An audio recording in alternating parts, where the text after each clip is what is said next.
the corner of my eye, and I see a building that immediately has me just lit up with excitement. Just what if this map could lead to One-Eyed Willie's rich stuff?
Holy cow.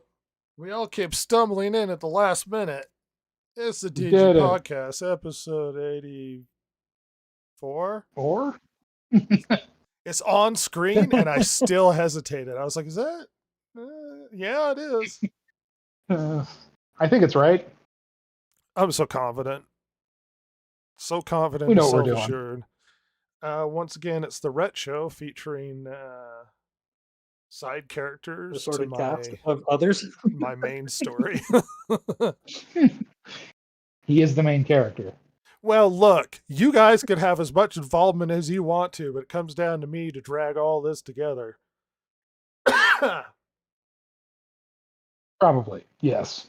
Actually, not probably, just yes. Ross is like, my presence is your present.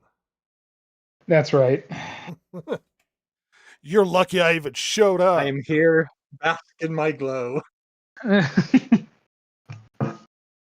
As the world revolves around me and me being the main character. Good Lord. This is an absurdly packed podcast. There is so much to talk about. We don't have too much time to dither around.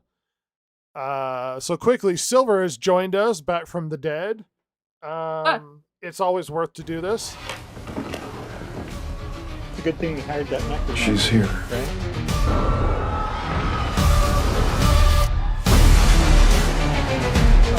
Heavy monster.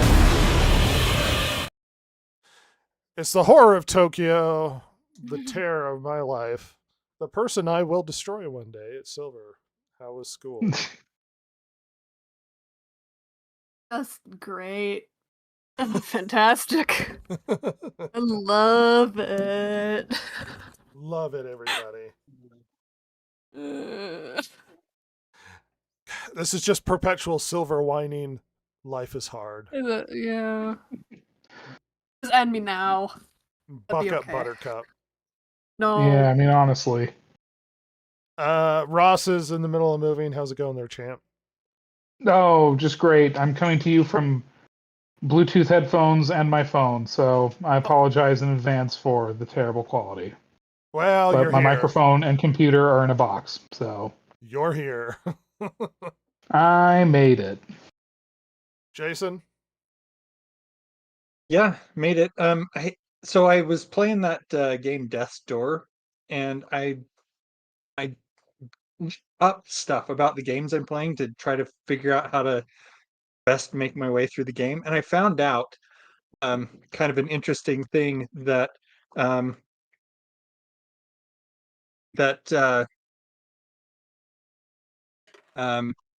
when you level up in the game, like I said before, it takes so many, like, you have to farm or grind a lot to get the points you need. But not only that, the level up, the strength, it's like instead of giving you go from strength 1 to strength 2, it's like 1.1. So it's really, really rigged to make you die over and over again. Sweet. Reference last week where Jason brought up this game.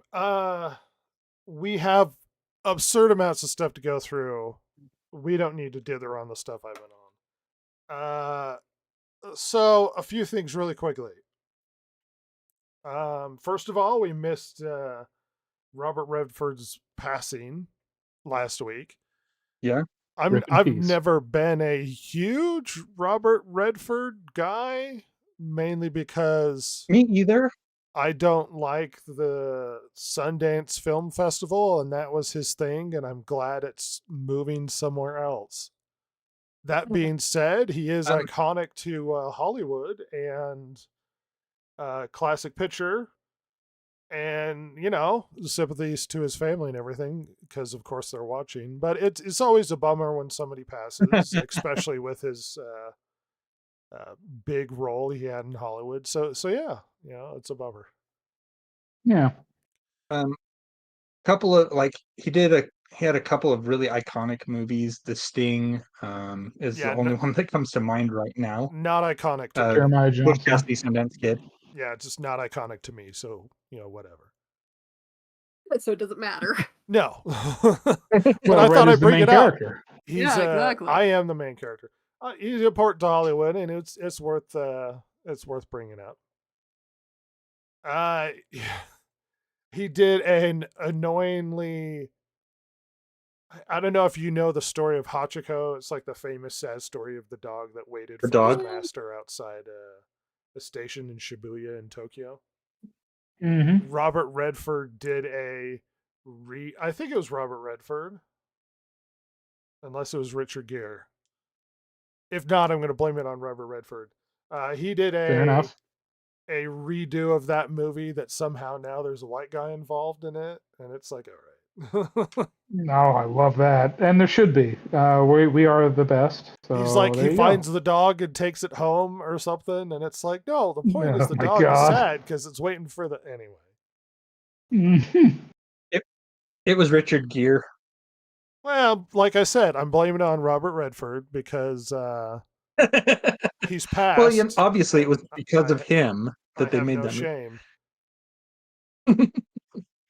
Anyway, sympathies and everything. Time to move on.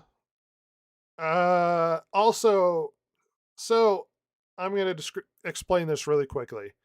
Nobody here knows about this YouTube channel. It's a fairly small YouTube channel. No one's aware.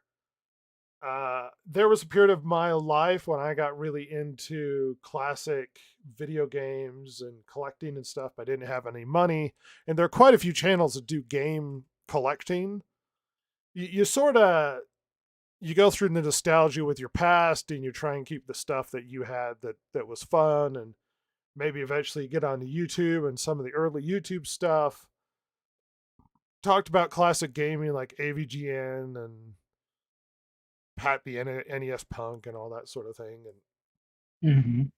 a few channels would do like game collecting. Pat used to go to swap meets in California and go look for like good prices on games. And there was a time when retro video games were affordable until they got ruined, like the comic book industry, because everybody decided they had to collect them like they were worth something and ruin the prices of all classic video games. And I hate you all. And Well, they didn't even buy them to play them, no, which they're is No, just no. really They're dumb. just- it's speculative. hoarding at the highest level. Yeah. Yeah. Much like I mean, what ruined comic books, it was just hoarding them. It had nothing to do with collecting them or liking the books. Yeah. At any rate, we is don't it need to get really into that. worth This it? is beside the story, Jason. The point is, one of the channels that used to do this is Game Chasers. Now, I like the channel. I used to watch them off and on again. It's been a long time since I've seen them.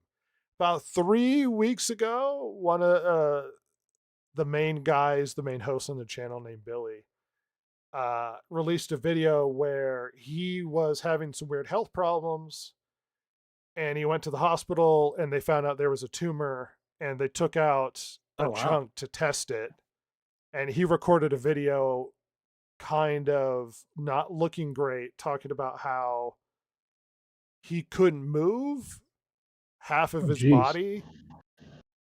Wow. and then a week later he passed. Oh my God. So all of this happened within like a month. He found out he wasn't doing well, and then he was gone. Not a lot of people really knew. I mean, if you like classic game collecting stuff, you might have come across the channel. There were a lot of retro video game channels that I like. And it was kind of a real bummer because I did watch the channel. I hadn't seen it in a while. It just suddenly out of nowhere, he's like, I'm in the hospital. And then I get word that he's gone. And this was like 4 days ago, I think. Wow. I just like to recognize somebody who's been a part of the video gaming community and had a significant enough of an impact that people who like to collect were probably aware of the channel. And I wanted to, point out his passing and sympathy to his family. Obviously, once again, nobody watches this channel, so it's not going to mean anything. But it's worth bringing up the passing of someone who's been a part of this for a while. So yeah. It happened real fast. Hey, I'm not feeling well. Yeah. I'm in the hospital and can't move half my body, and then I'm gone. God, that's tragic. Yeah. Yeah. I know he had a wife. I can't remember if he had children.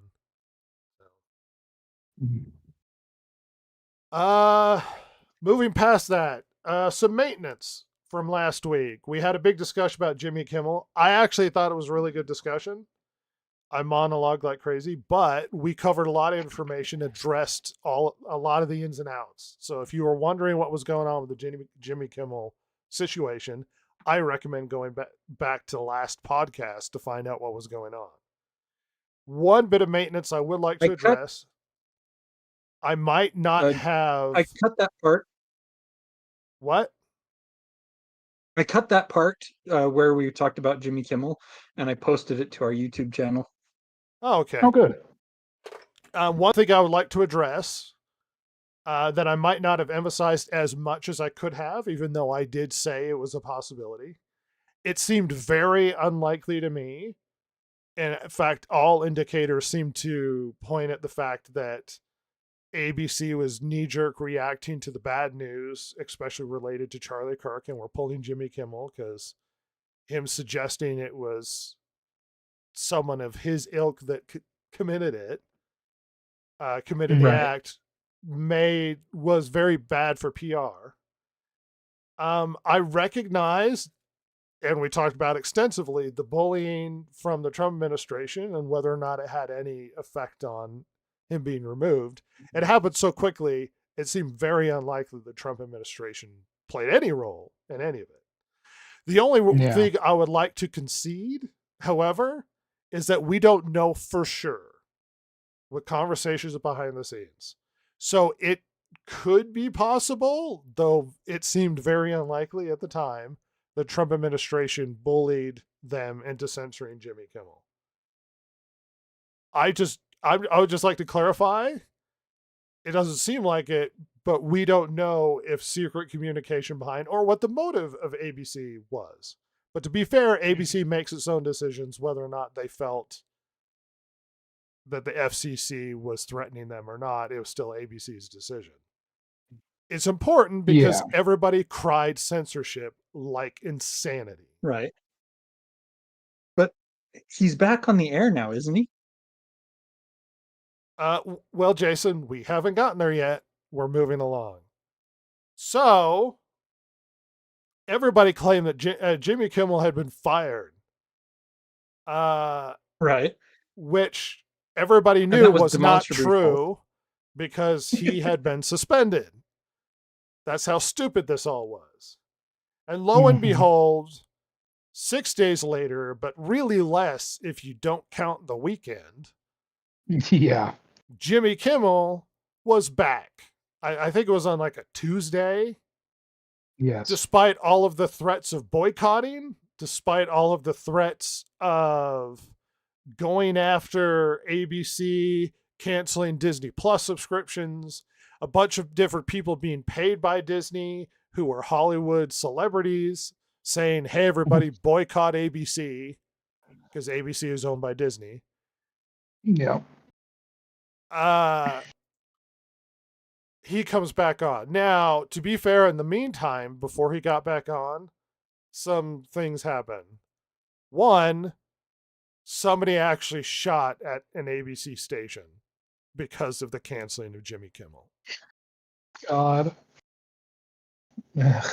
And they're going to blame them The on word a right-wing activist. no right-wing person's trying to demand Jimmy Kimmel gets back on the air. I know. Get it back on air. He's so I terrible. know that they're going to blame it on some right-wing nut job. Well, Jimmy Kimmel definitely kind of did. See?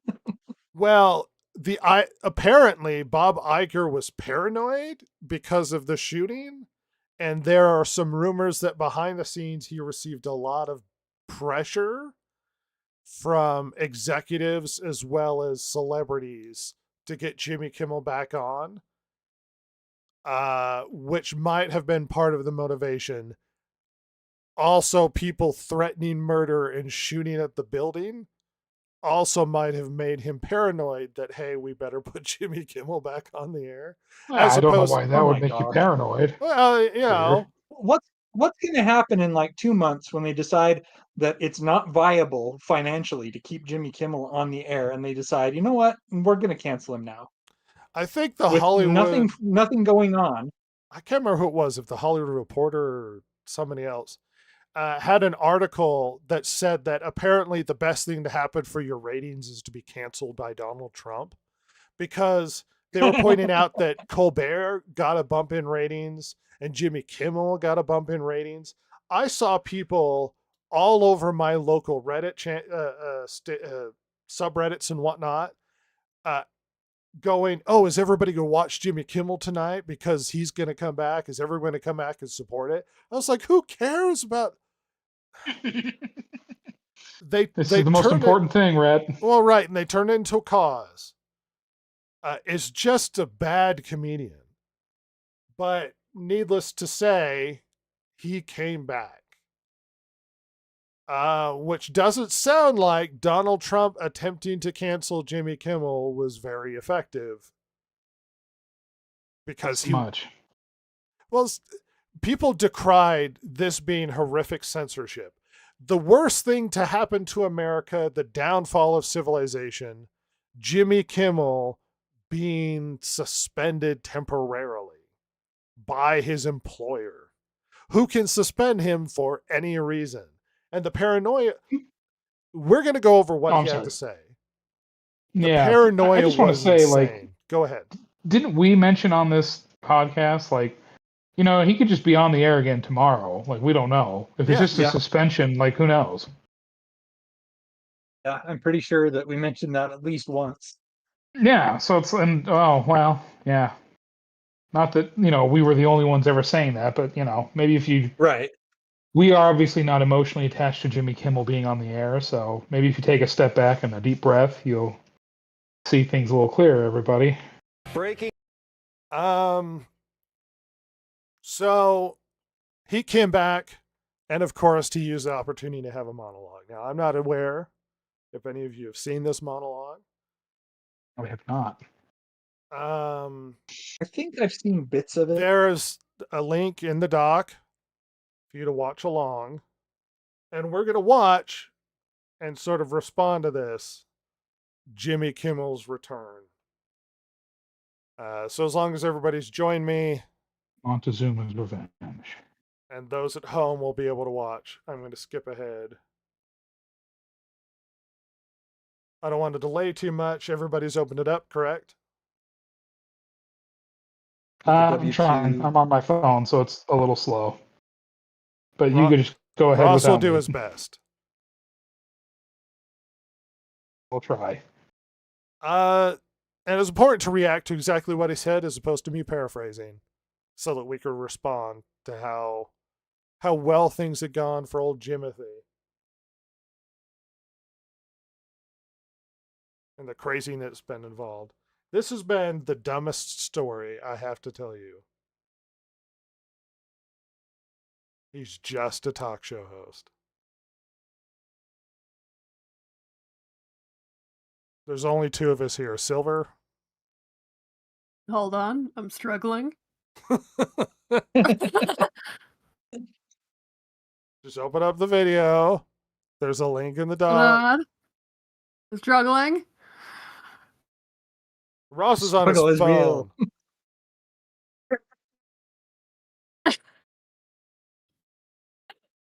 All right. Well, I'm gonna start this. Hopefully, you can join us along the way.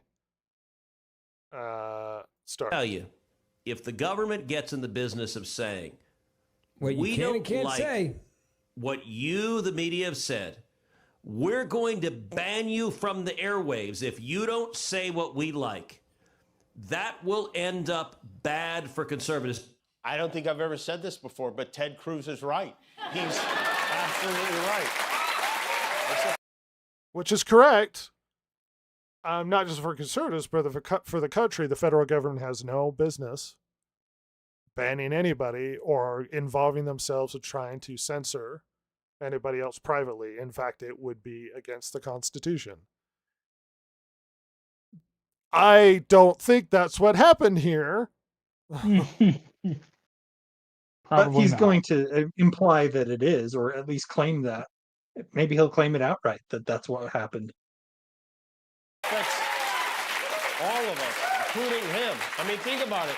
If Ted Cruz can't speak freely, then he can't cast spells on the Smurfs.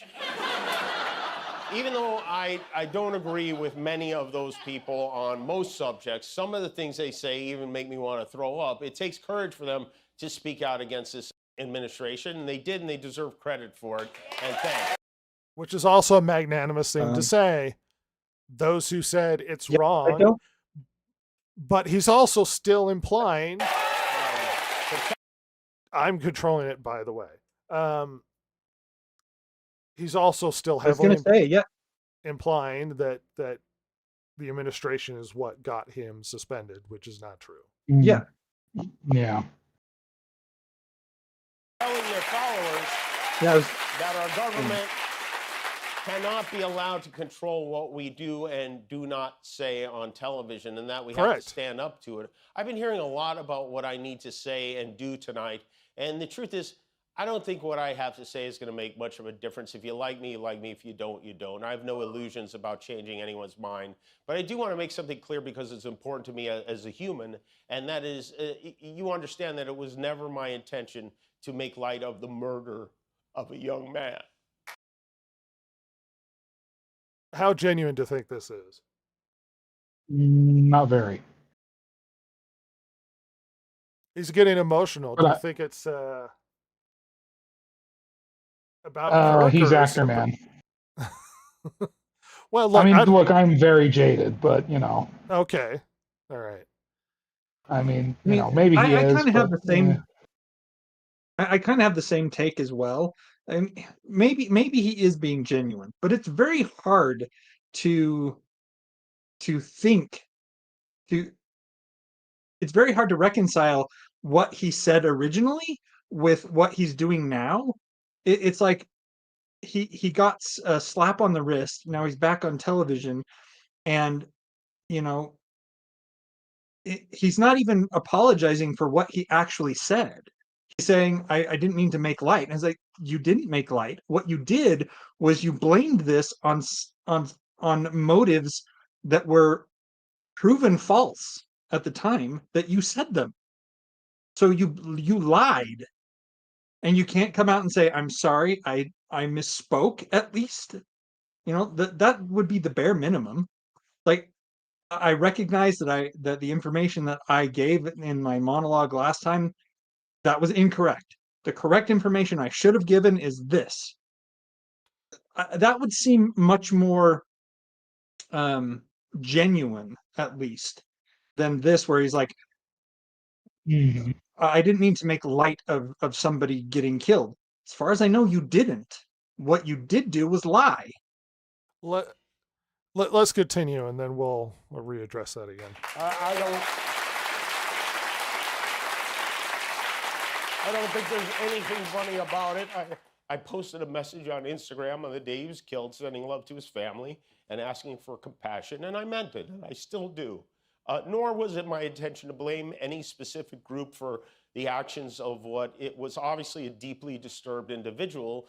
That was really the opposite of the point I was trying to make, but What the opposite of what he was trying to say? What?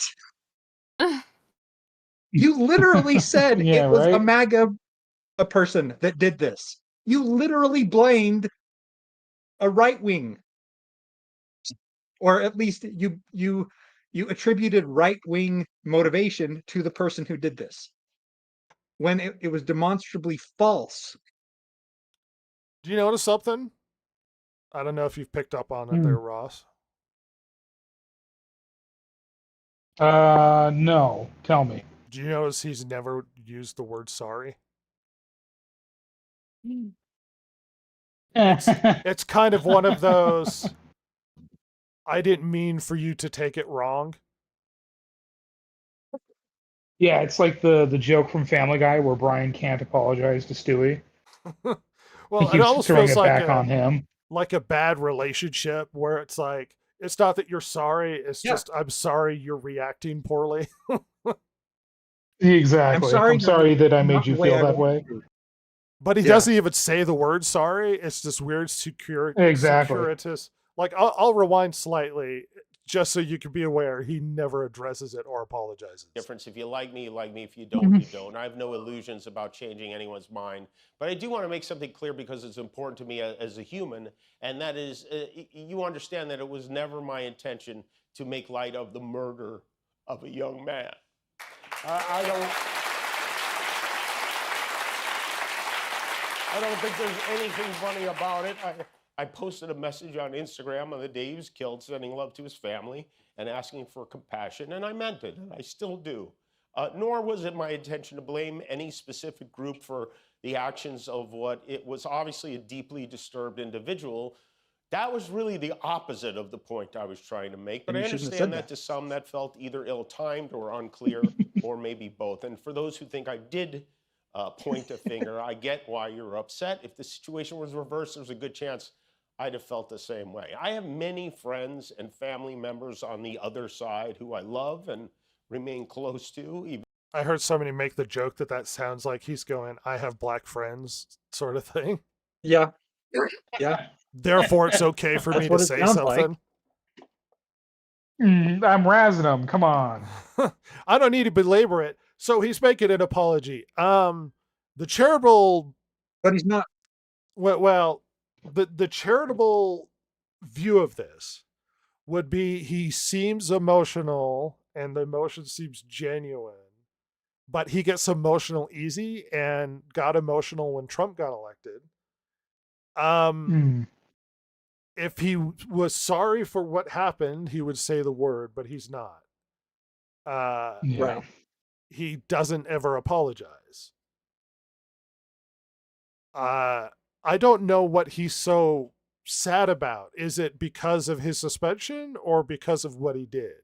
I don't think he's really sad about what he did. And we don't have a problem with him at all. We have a problem with what he said. Yeah. that's the problem. He's still, look, he'd still be on the air, or would have still been on the air, if it wasn't for the fact that he implied that the people that killed him were part of his same crew. Yeah. That was the issue, Jimmy Kimmel. I think he addressed it quite succinctly by not addressing it at all. It's like you said, if he was actually sorry for what he had said, he would have said, I'm sorry. Yeah.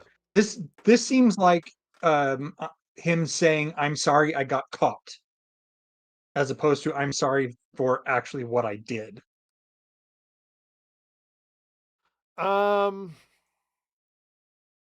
Yeah, keeping that open, I would like to really quickly, just so we can clarify, what exactly did he say? The MAGA gang desperately trying to characterize. We hit some new lows over the weekend with the MAGA gang desperately trying to characterize this kid who murdered Charlie Kirk as anything other than one of them. And we hit. Hold on. So I don't know. I need to put it in the watch together. Just 1 second. Gotcha. I was just, so we didn't have There, the dead air. I link's was in trying to there. talk Move over. about something. Okay. Yep, it popped up. Okay, just open it up and I'll hit play. Just Ready so when you we are. know exactly what he said. We hit some new lows over the weekend with the MAGA gang desperately trying to characterize this kid who murdered Charlie Kirk as anything other than one of them and doing everything they can to score political points from it. Is there a way we could interpret this as being any different than what he said? I don't think so. It would be a bit Um, of a stretch. well, he's also implying that the MAGA gang, I guess he's saying it without saying it, where he could be going, well, they're desperately trying to pretend it's not them, not saying it was one Yeah, of them, he but he saying that they're trying to pretend it's not them. yeah, That's still he's not circular. actually coming out and saying this was definitely a MAGA Republican. He didn't say those words, but what he did say was that the MAGA movement is saying it's not us, it's not us, it's not us, and so he's saying that they are desperately trying to deny the fact that he actually is one of them. So the implication is that Jimmy Kimmel knows the truth, and the truth is that the person who shot Charlie Kirk is a MAGA Republican and Right. not someone from the left. So when he goes on there and says, that's not what I intended, is he lying? Or is he simply trying to avoid the consequences of what he said? I think that he's trying to avoid the consequences of what he said. Because if he said that that wasn't his intention, then maybe he should have said what his intention was. Because he just says, I never intended that this to be blamed on anyone's side. But you said basically through your implication that it was the right that did this, not the left, not somebody crazy. That the right did this. That is what everybody is interpreting from what you said. So maybe he didn't intend that, but it sure sounds like you did. Ross? I mean, pretty much the same. I mean, it's the implication is certainly that. I mean, yes, explicitly was not said, I guess, but most certainly heavily implied. Anything to add, Silver? Yeah, I think he's just dodging it. He's definitely not trying to be like, oh my gosh, I'm so sorry, you're right.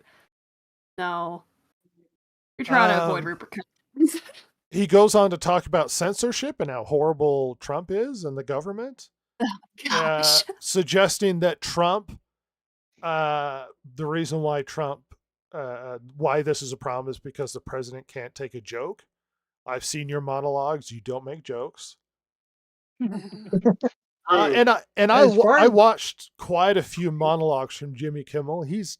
He has a bone to grind about Donald Trump. Most of his monologues seem to be, this is what Trump is doing today.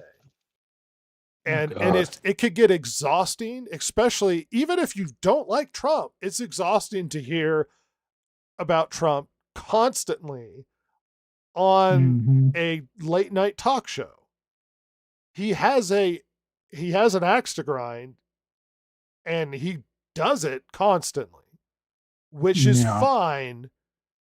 But he also goes on to decry censorship and make a big deal about it, and talk about how it was Trump that went after Colbert, and that's why Colbert got canceled, and then he came after him because he can't make a joke. And I was like, Colbert was canceled because they were hemorrhaging money. Yeah. They flat out said that they were losing money every year. Now you're spinning this to imply that that's not what happened. It was Trump censorship. I 1,000% will say that the government has. We talked about freedom of speech. We talked about the role the government has in freedom of speech in the last podcast. At no point should the government be censoring anybody? That's not what happened to Stephen Colbert. And implying that that's what happened to you without any direct evidence of a phone call to ABC. Even then, if the FCC goes, oh, I don't like it, and then ABC caves, like you're gonna have to give me more than that the government is censoring people. I'm gonna go pit this. I mean, finish your thought there, Jason. the best we've got right now is that the FCC said we need to look into it. A little like wink and a nod and a suggestion, yeah. I mean, people are obviously going to read into that's what happened because they're going to read into it. But all we've got at all, the only thing that we can point to is that the head of the FCC said we need to look into it. All right. Well, I'm putting this to bed. The reason why this needs to be... There's more to talk about here. So part of the reason why he got suspended is Sinclair and Nexstar refused to air him on their stations. His apology return on Tuesday was not aired for part of the country. It did not air here where we're at. Interesting. Because they still refused to allow ABC to air his show.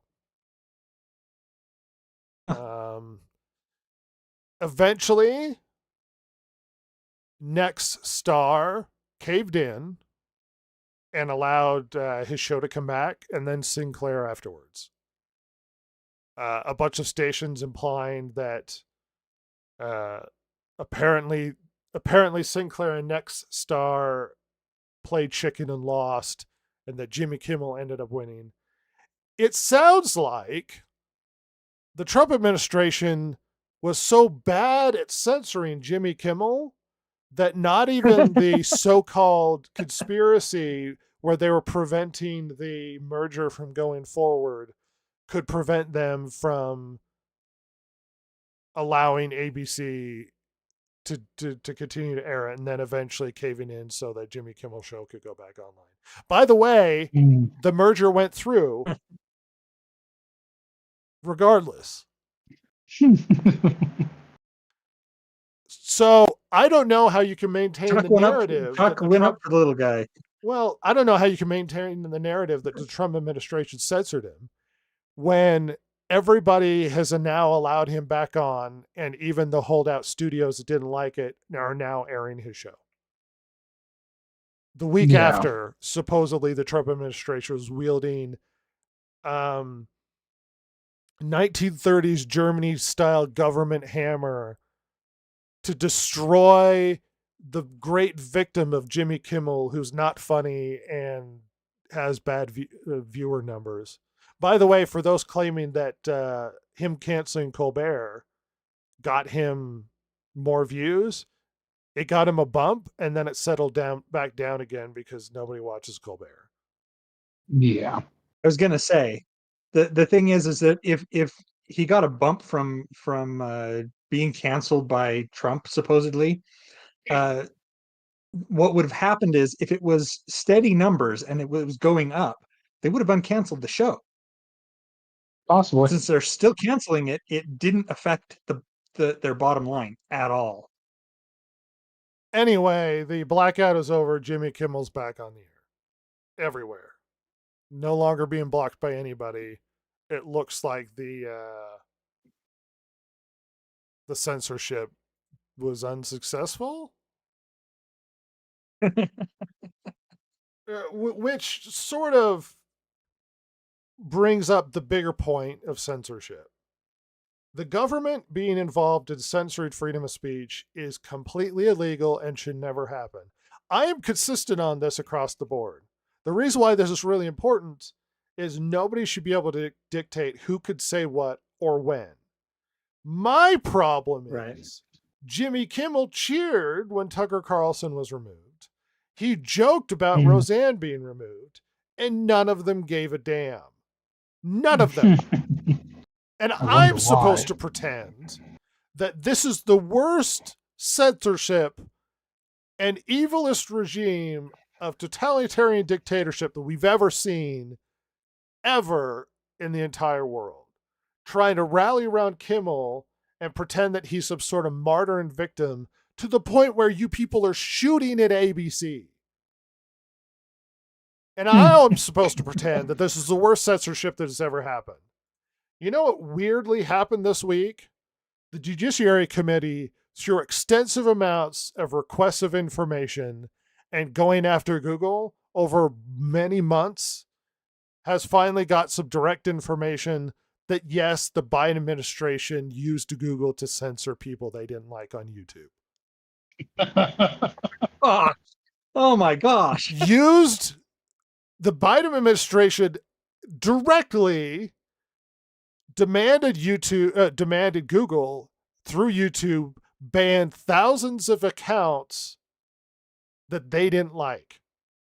Let me remind you that this is massively wrong and horrible censorship coming from the Biden administration. This information came out this last week, and Jimmy Kimmel doesn't care because he's the victim, and yet he's still on the air. What about all those people that got their accounts canceled?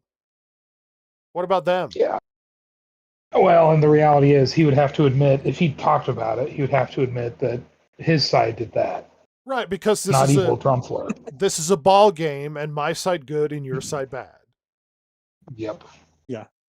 Let me remind you, Facebook fully admitted that censorship was going on, that the Biden administration was using the bully tactics of the FBI and the CIA to throttle and block and shadow ban accounts and information that they didn't approve of at the height of COVID. Mm-hmm. Shall I remind everybody that the Twitter files were a thing? The Twitter files, you ask? What on earth could you be talking about? Well, when Elon Musk took over Twitter, he found a lot of information in the background and started to leak it online. Who did he leak it to? A left-wing reporter named Matt Taibbi, who people hate because he's not a shill. But he leaked the information as to what was going on to him, and he interpreted and sifted through all the files and then told everybody what was happening.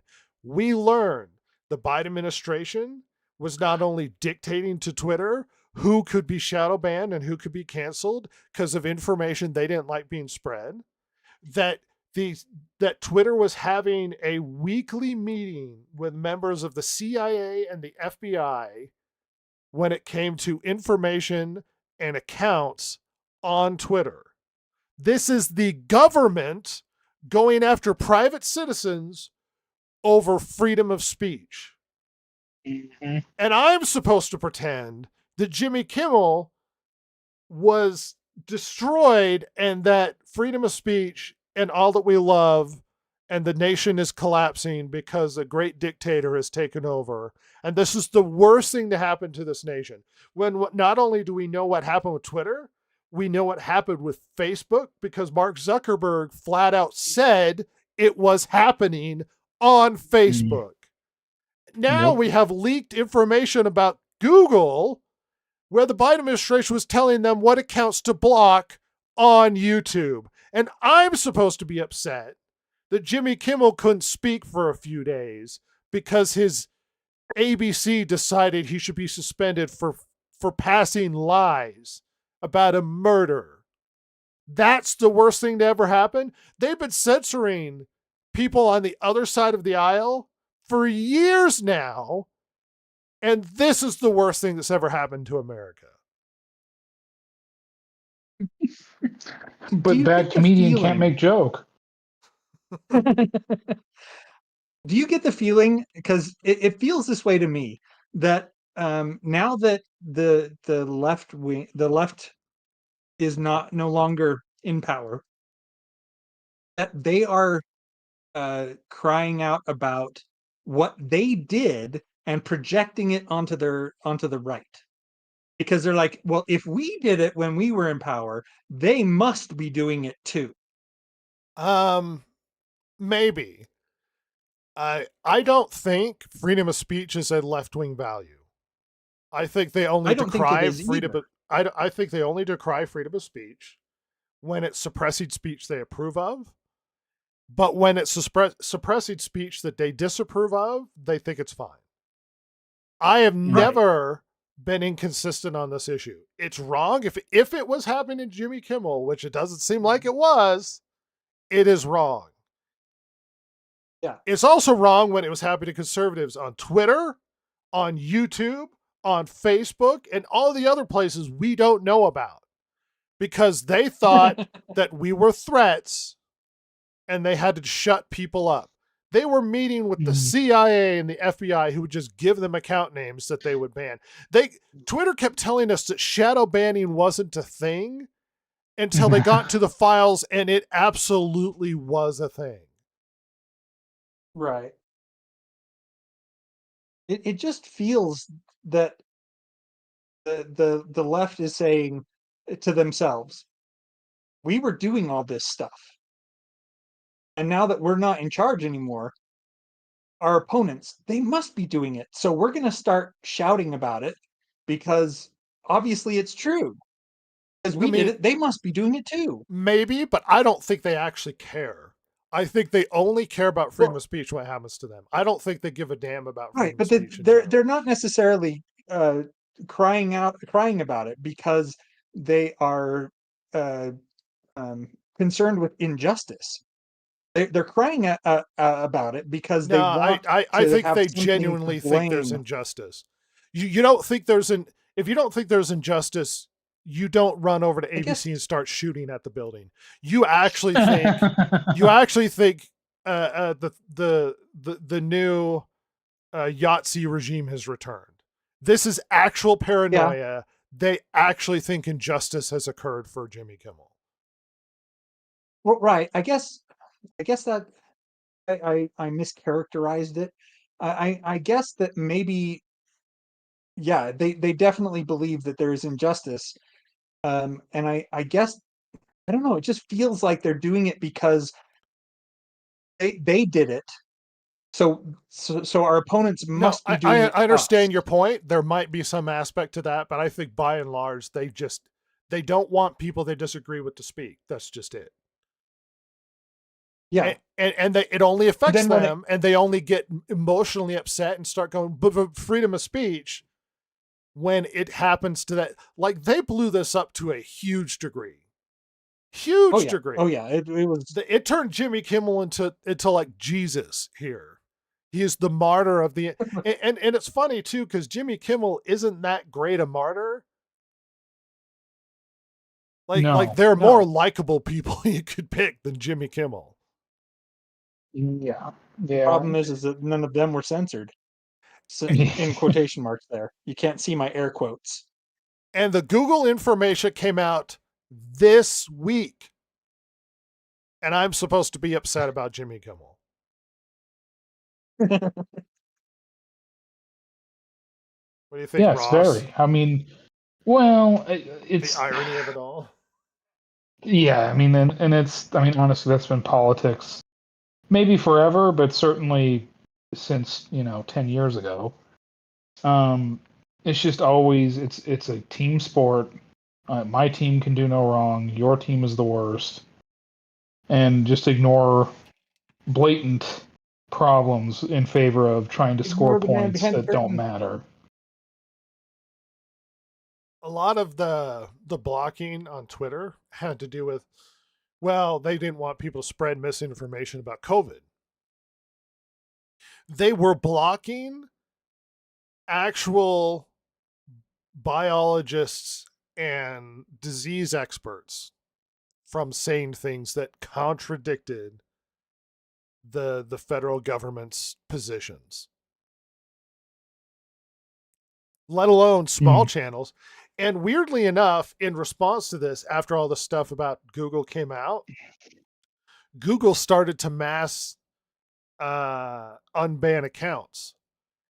And for a short period of time, you had like Nick Fuentes and what's his name? The frogs are gay. Yeah, I heard that, but I don't remember who. Their Oh, accounts, Alex Jones. Alex Jones, their accounts popped back on for like a Oh, yeah, day and then got banned again. I don't know if they go, oh, everybody gets returned except for these two, sort of thing. Yeah. Censorship. It's funny. I've seen people talk about freedom of speech with other countries who claim up and down they have freedom of speech. And then you press them and they're like, well, what about this person that gets banned or this person that gets blocked on the internet or whatever? And they go, oh, well, that's hate speech, because they don't associate freedom of speech with things that they think are wrong to say. Right. I don't think the Yeah. left thinks saying things that they disapprove of counts under freedom of speech. I just don't think they do. They go, No. oh, well, And we believe in freedom of speech. Well, what about Nick Fuentes? Yeah, but not his. Oh, so you don't believe in freedom of speech is what you're telling me. Well, that's hate speech. You're not allowed to do that. What are you talking about? If freedom of speech only matters when it's speech you don't like. Otherwise, it's an irrelevant term. You can't be free to say anything and then not be free to say certain things, because then you're just not free. The You're free irony, to say everything. and I'm so pissed off at the hypocrisy of this whole thing.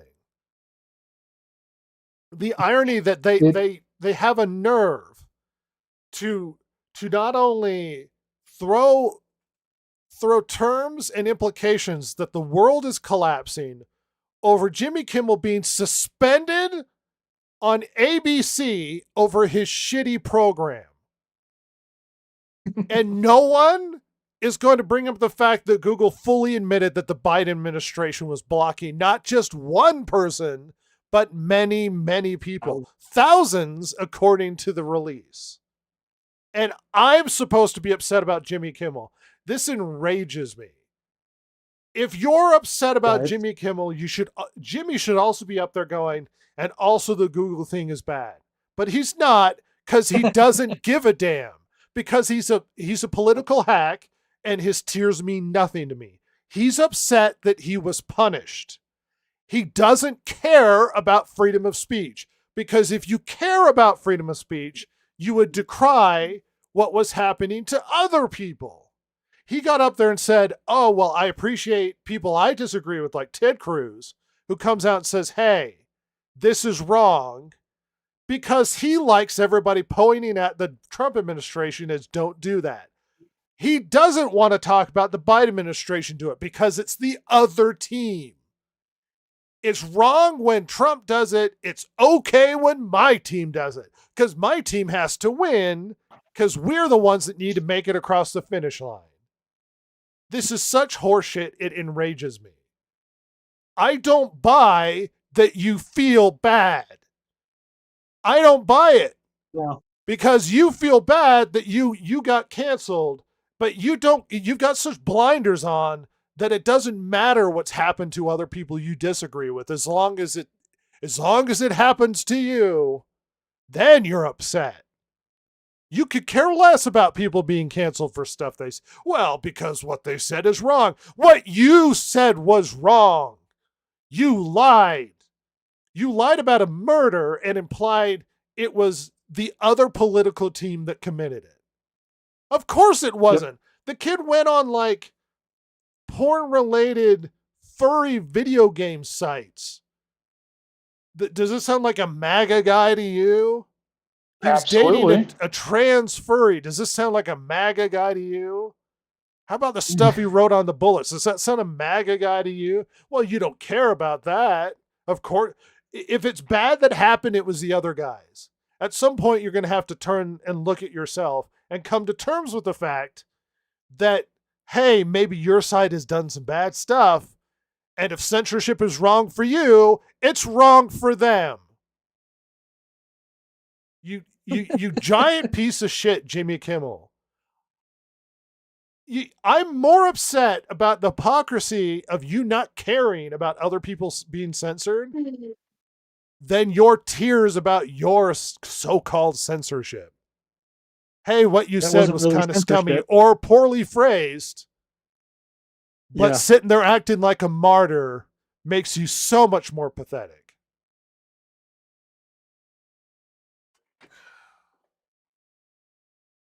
Did I get my See, point one of the across? things- Yeah. I think so. Because What- that is the most infuriating thing, is just how hypocritical it all is. And unfortunately, this is not the first time we've seen this, and it's unfortunately not going to be the last. I mean, it's just been over and Right. over again with this stuff. Yeah, and that's one of my big pet peeves with this whole situation, is that even if let's say that he was sincere. Let's say that he was sincere. He just did a really bad non-apology apology, and he could have done it way better. But he was sincere. That he was remorseful about his words and how people took them, and that he wishes he could take it all back, and all of that stuff. Let's say that that's true.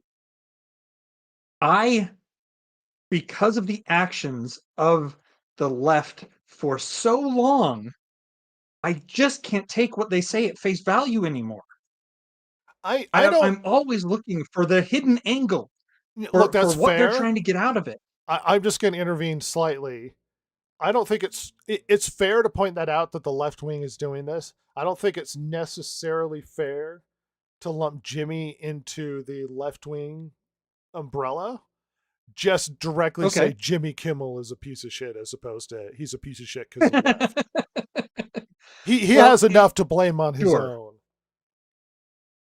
Sure, yeah. But the thing is that most people in entertainment lean to the left.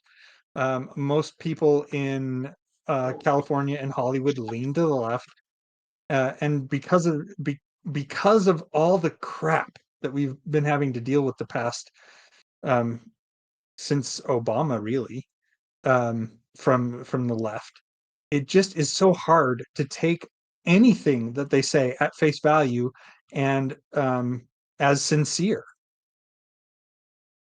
I don't know. I thought his emotion was real, but he's a very weepy man.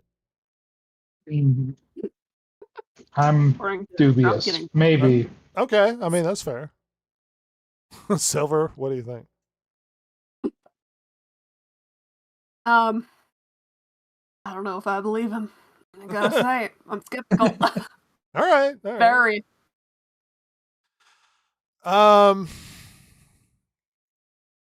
This is, look, we talked extensively about what this means when it comes to the culture and why freedom of speech is really important. Now that he's back, whatever. May we never speak about Jimmy Kimmel again. Please, Lord. No, bring back Jimmy Kimmel Anybody stuff, want to? Last episode did well. Yeah. Anybody want to take a guess at how long he's going to be on the air? Oh God, year and a half. Do you really think that they're just going to suck up the losses because of the bad PR that would happen, or well, I guess the violent? We're going to have to lose $40 million a year just in case somebody tries to murder members of our company. Threats of violence. I think eventually they're just going to say, we can't keep losing this money, so Jimmy's got to go. And I did mention previously, that I think people are still going to be blaming it on censorship and Trump, regardless of the fact that the studio is doing it for monetary reasons. But Trump doesn't help himself by going, well, Colbert is a loser. He has to go, because everybody's like, oh, well, Trump did it. He's like, no, he didn't. Yeah, exactly. He's just intervening in a way he shouldn't be. We have a stupid amount of big stories to talk about. And we got to run that direction. So it's news. The Distracted Gamer Podcast. Big steaming pile of news dump. Ross, will you hold my hand? It's going to be a big one. Yes, but I want under protest. Don't say yes. Oh, just no eye contact under the door. Hey everybody, Mandalorian and Grogu's trailer came out. Is everybody hyped? Oh my God! The Grogu's. More Pedro. Thank God that Considering Pedro's the voice. last thing I remember, considering the last thing I remember Rhett saying about this was that he wanted Disney to pay him to come beat up the puppet. I think No, Rhett is murder not it. happy about this. Murder the puppet. Okay, Let's get it correct. murder the puppet. It looks terrible. The first season was good. The second season was all right. I gave up after that because the third season looked really bad. Mm-hmm. Yeah. Is everybody hyped for the first Star Wars movie? And how long? What is it, like 6 years or something? 6 years now. Yeah. No. I'm Not glad they at all. struck while the iron was gone. That's smart. We have lost all hype. This is all I have if left. this was 4 years ago, that might have been worth something, but Well, also, the we thing have is that say your piece, but we got a lot to get through. well, I was going to say, I remember when they re-released the original trilogy in anticipation for the prequel trilogy coming out, and there were I don't remember. It was like 1985 was the 1984, 85 was when Return of the Jedi came out, and so it was 97, somewhere around there when they were doing the re-releases. Yeah. Fine. And there was a huge hype. So that span of time can pass, and there can still be huge hype. The problem is that basically everything they've given us in the recent past, has been garbage. That So there's only no works- anticipation for anything being good. That only works if you miss it and you want more. Yes. Nobody misses. how can I miss you if you won't go away? Right. Yeah. Okay, so new trailer for Marvel's Wolverine. Everybody's been really negative about it because this is a Sweet Baby Inc. heavily involved game. Oh. Ruh-roh. There's a lot of violence in the trailer, whatever. I don't care about the Wolverine game. Yeah, whatever. Shifting on. Maybe if Sweet Baby Inc. hadn't been involved. In the midst of the Good for that. massive protest to cancel Disney Plus has raised its prices. Yep. Just so we know they're for going sure. to absorb Hulu, right? So Disney Plus standalone goes from $9.99 to $11.99. Ugh. That's with ads. Without ads, from $15.99 to $18.99. Let's see. Hulu goes up from $9.99 to $11.99. Apple TV $9.99 to $12.99. Peacock $13.99 to $16.99. Good Lord, Peacock. Oh my God! Remember when Peacock was like $2? Netflix $15.49 to $17.99. YouTube, but I don't subscribe to YouTube. Yeah, everything's going up. I'm gonna need to cancel some of these. Only subscribe when there's something you want to watch, and when there isn't, stop subscribing. I look forward to having internet-based cable TV. It's going to be great.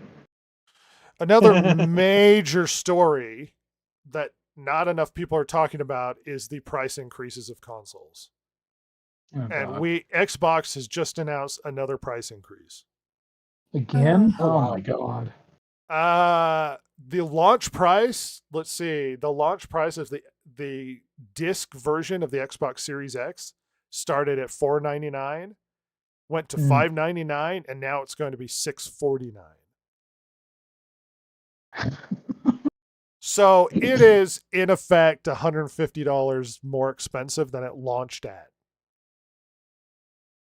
Yeah, that's a God disturbing damn. trend right there. Because as it gets older, it should be going down in price. Well, and especially because it's not like this is a new model. No. This isn't Right. the Series X Pro, so it's like what? But uh, it makes you wonder, and I'm sure maybe somebody knows out there, but like, how much of a loss were they selling this at? God damn! I mean, were they trying to build a Yeah. user base again?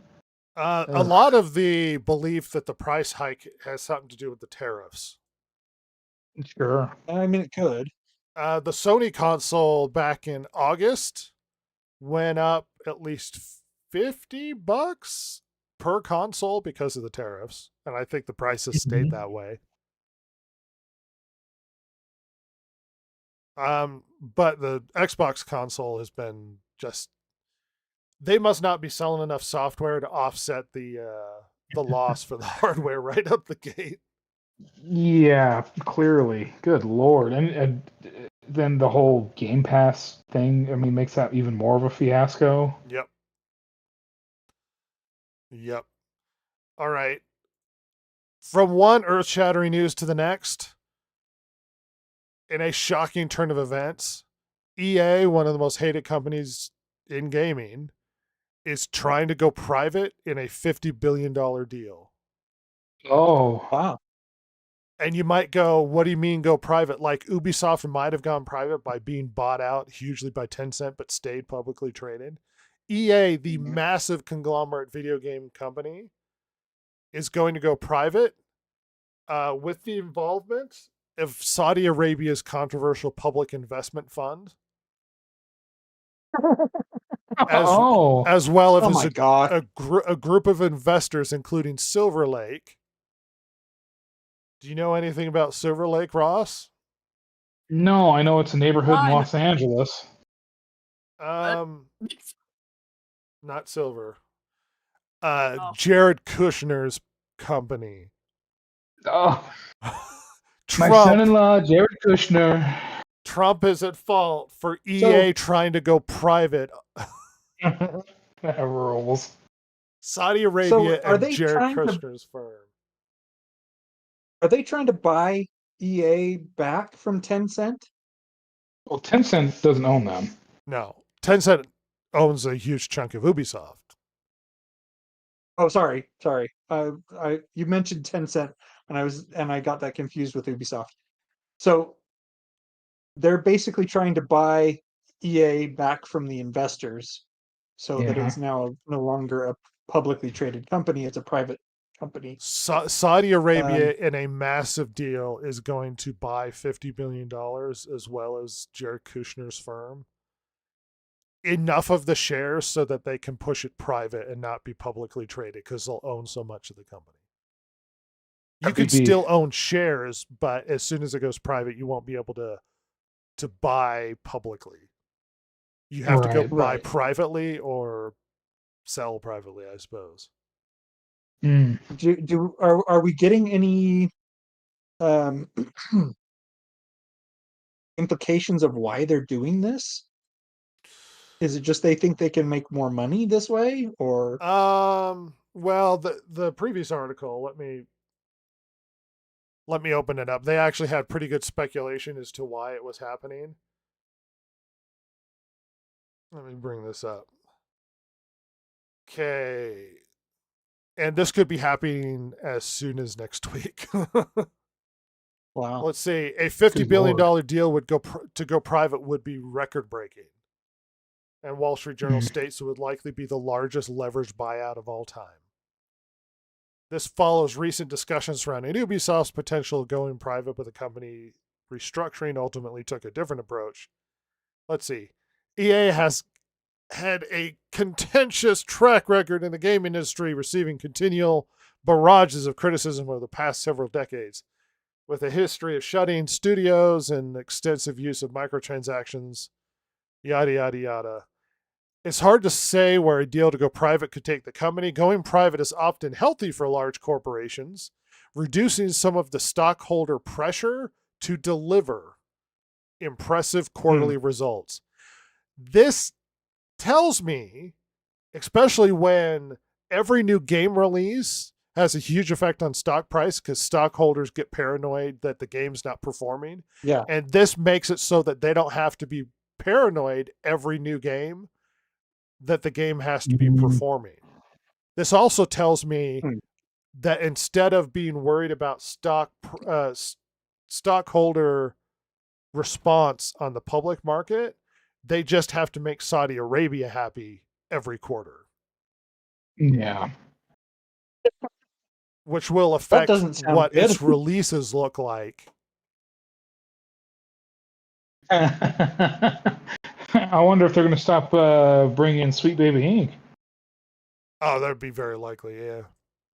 Yeah. The internet has not responded very well. In particular, the Sims community, who basically claim that Trump and Saudi Arabia's anti-LGBTQ narrative is going to destroy their beloved Sims game because they're owned by EA. I could see that. Well, can I just say, EA destroyed The Sims, has been destroying The Sims actively. People hate the fourth game.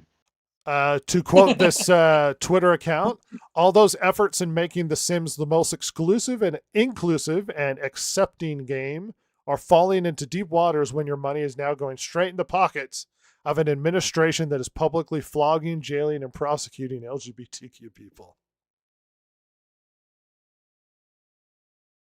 I mean, sure. I don't disagree, but like to be fair, a lot of people have already been hating The Sims. Like, there's a reason why. What was that game called? Inzoi, Inzoi. Like when that came out, it made a big splash. It's like, oh, finally something to compete with The Sims. I think it ended up tripping on its own feet, but it certainly made a splash when it came out. So I mean, there's a reason for that. But yeah, I mean, that's the point. Do you think that that Saudi Arabia is going to have much of a say in the actual game development? Oh, I Or do you think guarantee you they're they just will. going to? One would assume, but I mean, honestly though, we don't really know. It's a lot of money. I mean, that is a lot of money to throw into something. Yeah. And go like, well, whatever you want to do, boys. Yeah. Like, you know what I mean? That's kind of why. Obviously, there's a lot of panic from the LGBTQ community about this because we've read it and everything. The thing is that the LGBTQ community, first off, is really small. It's a lot smaller than people think because they just yell a lot. And two, I'm pretty sure that the gaming part of the LGBTQ community is even smaller than that. It's not like the whole LGBTQ community are gamers. I would guess So- that they're a larger portion. Percentage wise, there's probably more Maybe. gamers in the LGBTQ community than the general population.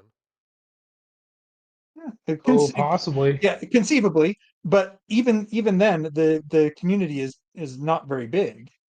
Well, It's that's not like fine. they're going to This is beside the $50 billion deal. The point is, this is earth shattering Right. for the gaming community. If you care about EA, which I Right. don't, let me remind you that despite the fact that Battlefield has got a lot of attention coming out, EA does massive games like soccer,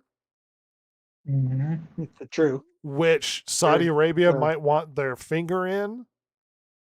Well, Yeah. they haven't hosted a World Cup or anything, have? Oh wait, no, they have. All right, we got to move Yeah. on. So much more to talk about. Nintendo of America's president, Doug Bowser, is announcing his retirement. Oh no, Bowser's been defeated.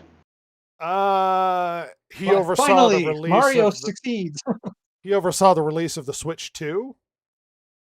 Oh, He wasn't in there super long. I don't remember him being in that long.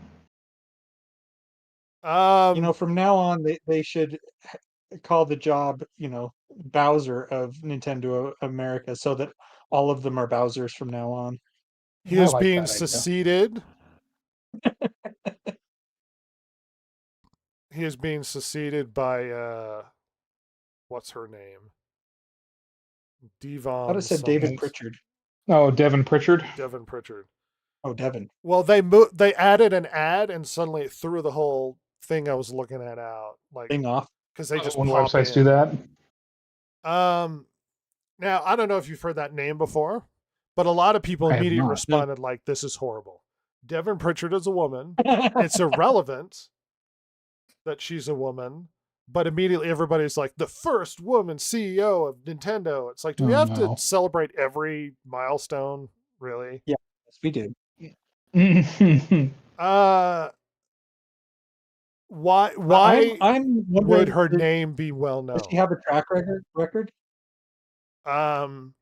She is a lawyer who worked for Nintendo's litigation department. She was a part of suing everybody over violating Nintendo's trademark. Oh no! And they decided So that someone she well would be a liked. good choice for a CEO. Wow. Because There are some everybody's like, well, dumb she people out deserves there. it. She's been a part of Nintendo for 10 years. She was a lawyer who defended Nintendo's trademark, and Nintendo aggressively defends their trademark. Oh yeah, they do. I know that they've gone after like daycares for putting Nintendo characters, like not chain of daycares, like single daycares for putting Nintendo characters on their walls. Awesome. Gamers expressed disappointment with Devin Pritchard replacing Doug Bowser as new president of Nintendo of America. Rest in peace, Nintendo. Ugh. We're They all got a real screwed killer now in if you there. like Nintendo. I don't know how she's going to perform. She doesn't seem like she's moving from a department that makes me think she can run the company. Yeah. Yeah. Yeah. This makes me think that they're more interested in litigation than they are in building a good product. Or it could for just their be because consumers. they wanted a woman E CEO. Yeah, There's that. And that's she's been another around for a possibility. while. Yeah. All right, we got to move on. So South Park has returned, and interestingly enough, the Matt Stone went on and explained why the episode was delayed, because people were once again implying that it was being censored by the Trump administration. Oh God. To quote, "No one pulled the episode. No one censored us. And you know we'd say so if it were true. We just didn't get it done. When you always cut it close, sometimes you mess up. That's the price of being a procrastinator." No, fair enough. So according to South Park, it wasn't their lazy. Oh, by the way, the new episode was an anti-Trump episode. That's like 5 now. This is just the anti-Trump season, as far as I could tell. We'll see how the ratings go for that. Jesus. Apparently, the ratings were really good because people thought it was censored, and so they rushed to see whatever controversial episode had to be pulled because of the Charlie Kirk stuff. Yeah. Oh man, people are so dumb. South Park's getting worse. Avengers Damn Doomsday shame. celebrates production wrap, even though they're expecting a healthy dose of additional photography. So they're not actually done. No, the script was done. They were just plussing it up, and production's done. They're just going to do a couple of minor, little tiny tweaks. With refilm probably 2 half months the of movie reshoots. again.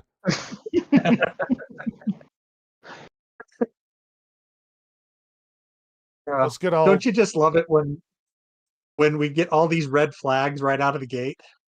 Just get hyped for that giant piece of turd that's coming. Well, we are in the right place for it. The bathroom. Oh no, you're redirecting me. Turd in a punch bowl, right there. So apparently, Amazon was sued because it claimed that it tricked people into subscribing to Amazon Prime. Okay. Oh? And made it difficult to cancel. And they lost the lawsuit to the price of $2.5 billion. Wow. Oh, good Kicking lord. them while they're down. Good job, Amazon. They're doing it.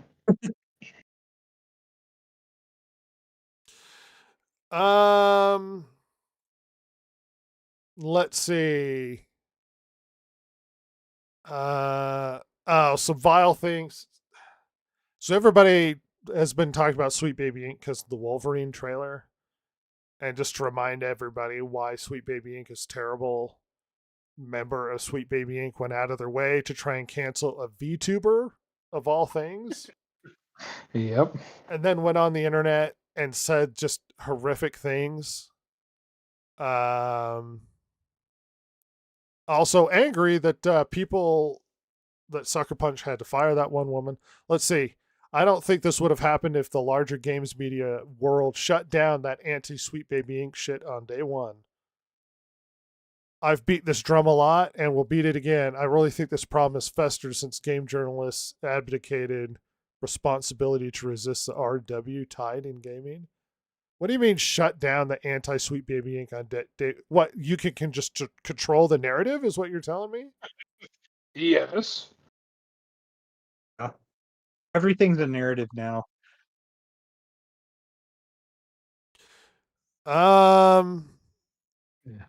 Let's see. Have nice things. The Vice journalist writing a hit piece on Curse, trying to smear her as a very bad person, the VTuber. Meanwhile, the Vice journalist says had leaked audio. Let's see, Anna Valens, oh my God, member who helps steer style guys, being implemented by major media outlets that called for killing stories on trans criminals, uploaded this disturbing grape fantasy audio in 2020, describing cis girl breeding facilities. Yeah. This is the Sweet Baby Inc. person that defended that other person. This is why we have a problem with Wolverine. Let's not dwell on it too much. I probably could have explained the turn of events better, but I've got a 40 billion things in my head. Here's a really interesting story, Ross. Maybe Jason will be interested because of the programming side of it. So, for anybody who programs in Linux, there's an open source program called NixOS that works within Linux that adds, essentially what it does is it adds a system file of sorts, a pack, that allows you to keep the settings you have on your operating system consistent, moving to other computers. That way, all of the settings remain intact, but it's only a simple pack or whatever, and this is an open source program. Interesting.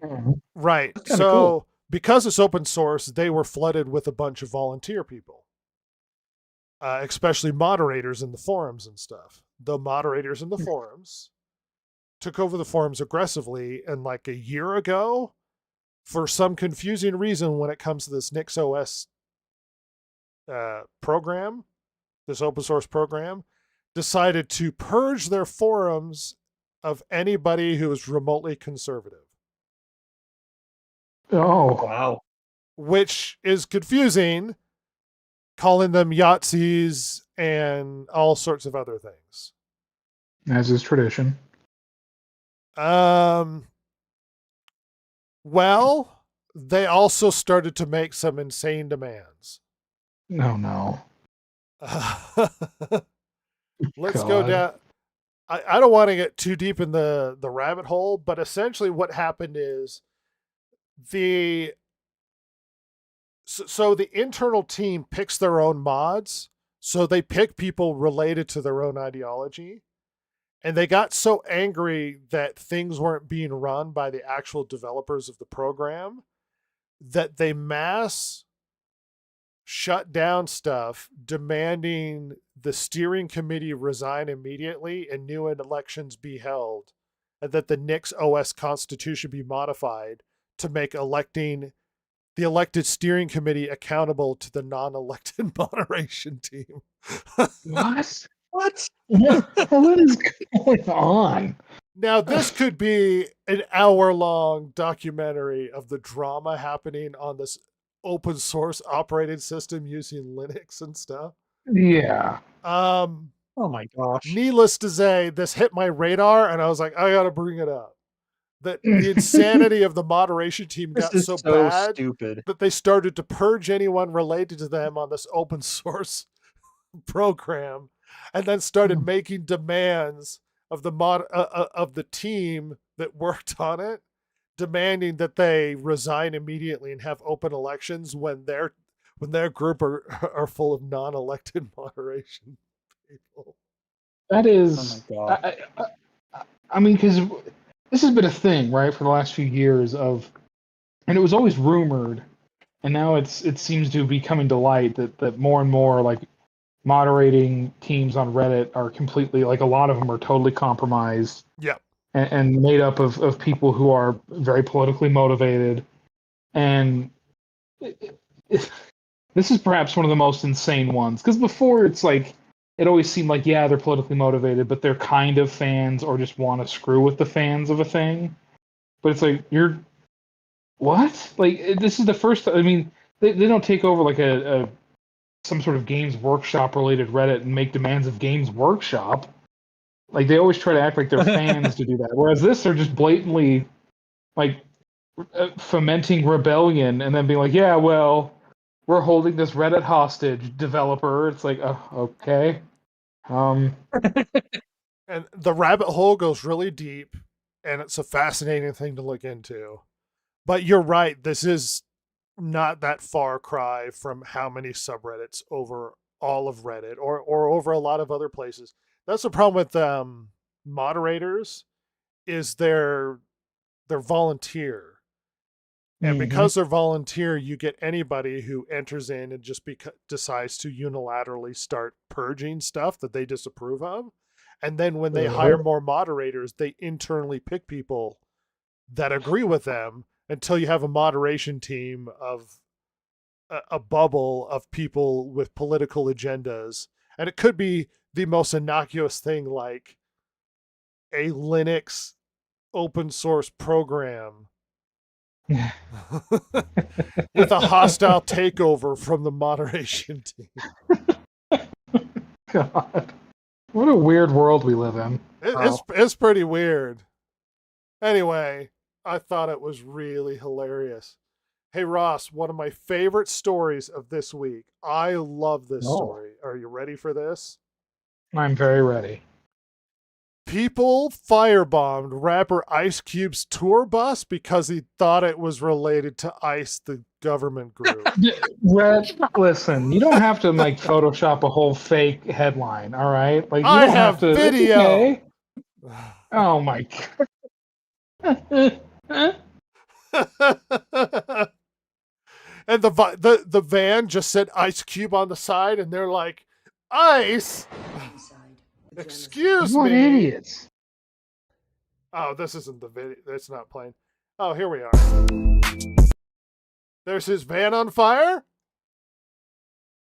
You can see that. It doesn't show the Ice Cube on the side, but people thought because it said ICE, it must be that they're the group deporting people. And That so is... they firebombed this tour bus. They're all like Gen Z and younger. They just have no idea who Ice Cube is. This is the danger of touring when you're old. Ice Cube always seemed like a guy who'd shoot you, though. I think Ice-T would be even scarier, but Ice Cube is pretty bad too. Like, I wouldn't mess with him. Yeah. No, you're not wrong. Oh, I love that story. Oh my God. That is hilarious. May your That is enemies hilarious. May your enemies be ridiculous. The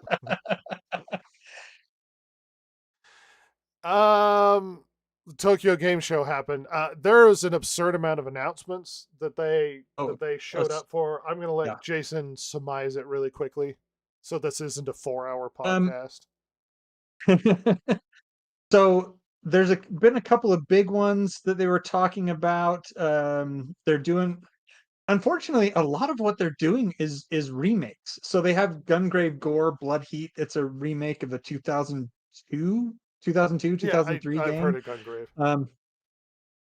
Yeah, Animo. This one actually looked kind of interesting. Apparently, it's somewhat Pokemon-ish, but you get to merge with the things you catch.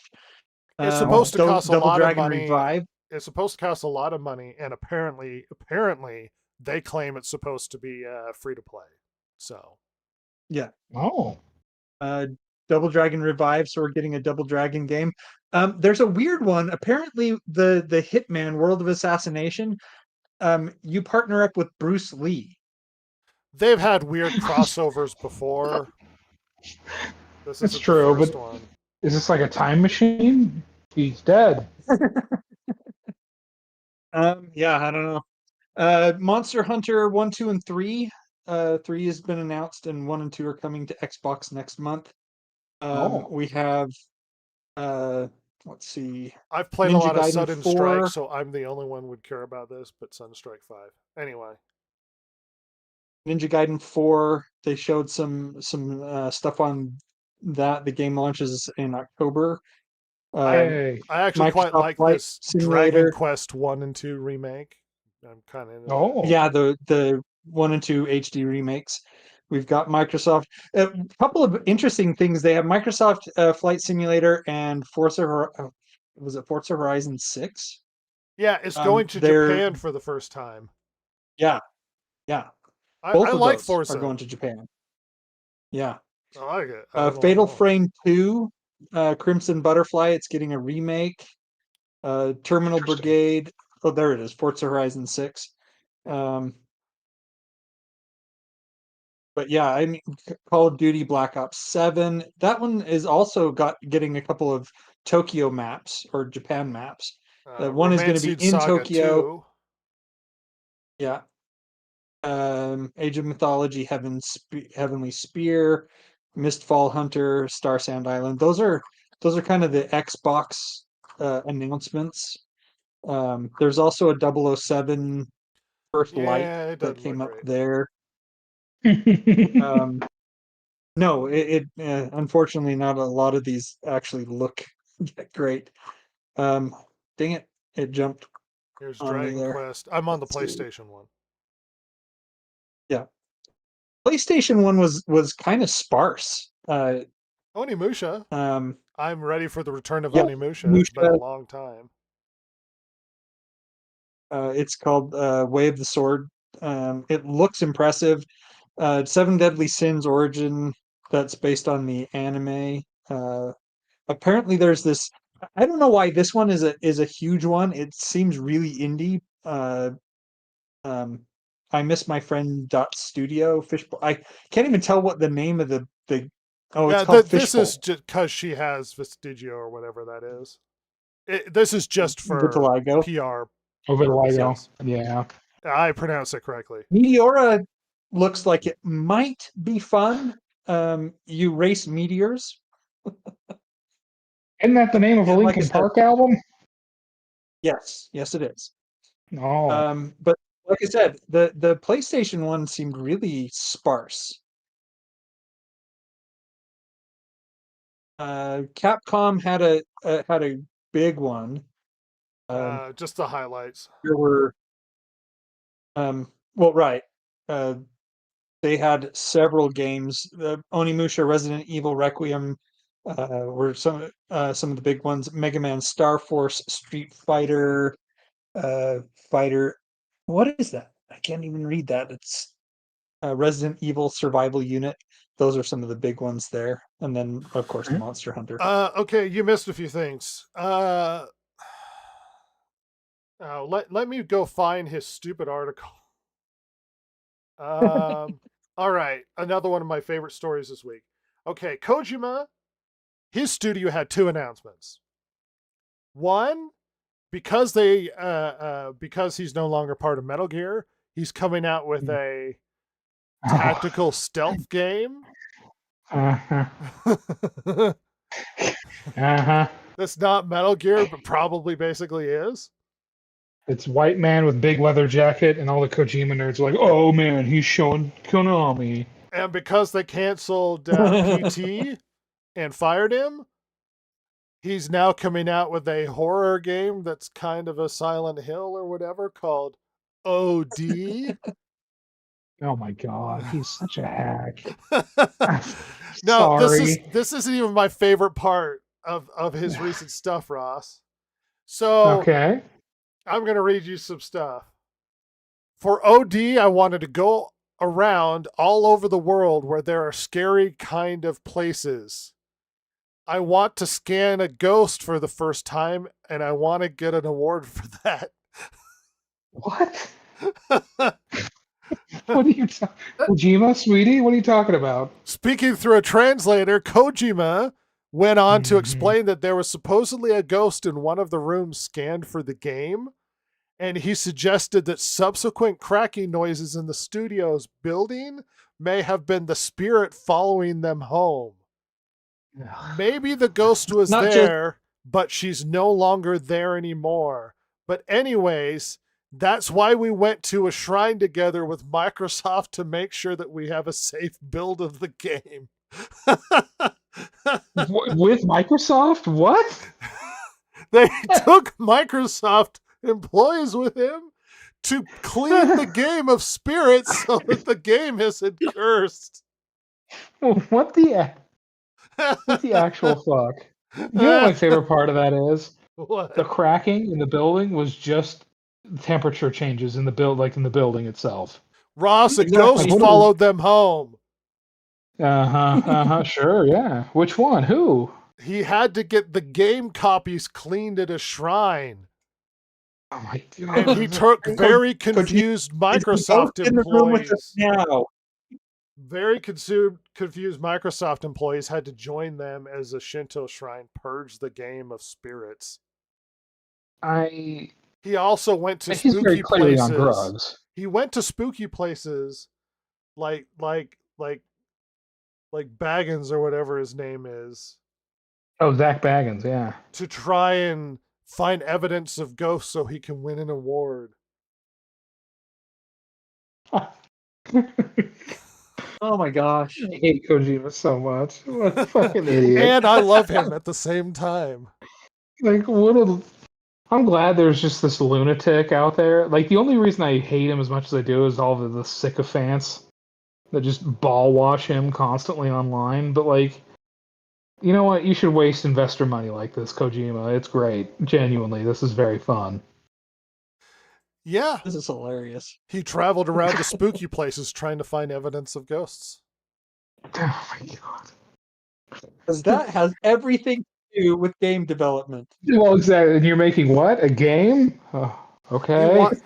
He wanted for his game an actual ghost captured on film, so he was desperately trying to find video proof of ghosts to make his game spooky. Oh, and so Jeff Keighley could give him an award and then blow him on stage. Yeah. Awesome. There were actually quite a few other announcements. I can't remember off the top of my head. I do recall that I saw footage of they are going to remake Panzer Dragoon Zwei. Oh. That's right, the Sega Saturn game. Hey, I'm not opposed to this. Yeah. I saw footage of that, so that's hype. But yeah. Yeah, I get excited. It's interesting. The couple of games that we talked about, the ones that you were most hyped for were not new ones. No. That they were remakes. Yeah. I already know they're good. That says a lot right there. Mm-hmm. Silver, what do you think about the spooky game? Yeah, like spooky game. It's hilarious. Silver's gone quiet. People think that we're keeping her chained up and not allowing her to speak. I'm She's the not ghost chained Only up, remove podcast. but she is not. They only allowed to remove the speak. gag every once in a while. Yeah. Put a sock in my mouth. I just Henry every once in a Cavill while. has been injured during training for Highlander. Oh no. Production delayed. Ouch.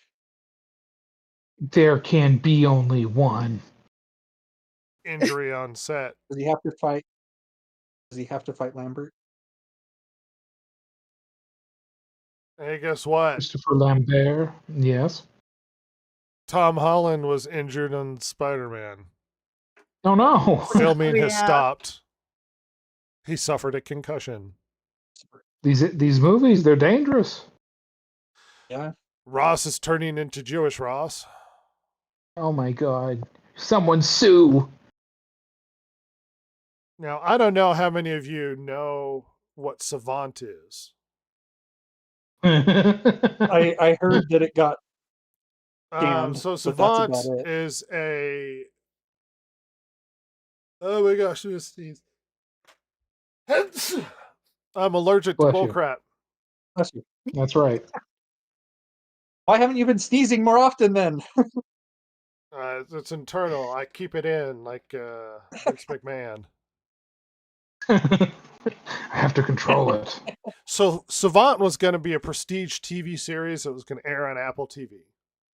And it's based off a character, a house mom who goes online to expose and go after extremist right-wing people online Oh, to attack yeah. the organizations. Oh This my is- god. Yeah, I did read about this and thought, This is based oh my off gosh, a this is story. this is garbage. Right. This is based off a story that was in some sort of magazine of this woman who got 2 people arrested for right-wing extremism, who basically made it her goal to go online and try and track down people she thought were dangerous. One of the stories is she essentially looked at somebody and was stalking them online and thought that they were extremist and believed that he was going to initiate attack because he started selling things on eBay. Oh my gosh. Notified the Ugh. FBI. Get that guy off the internet. Notified the FBI. We are all in danger. Who then sort of catfished him into following through on stuff so that he could get arrested. Fuck. So this hero, this savant is what they're calling the show. Well, the show has been indefinitely delayed in the aftermath of the Charlie Kirk assassination. Oh my god. Oh. And people are very angry at the delay of the show. Really? Yeah, Jessica Chastain really got all pissy on the internet about it. Oh. Well, not watching Basically, anything she's in again. let's see, a Cosmopolitan magazine article in 2019 titled, "Is it possible to stop a mass shooting before it happens?" The Jewish Telegraph Agency learned from an ADL spokesman that Kay is no longer employed by the organization. The spokesperson didn't respond to questions about the circumstances of Kay's departure, blah, blah, blah.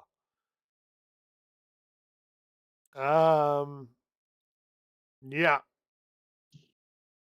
Yeah. People on the internet are upset that it was delayed because they thought it would have been just gold to do videos about. Yeah, I was gonna say. Like funny in a bad way. Yeah. Yeah.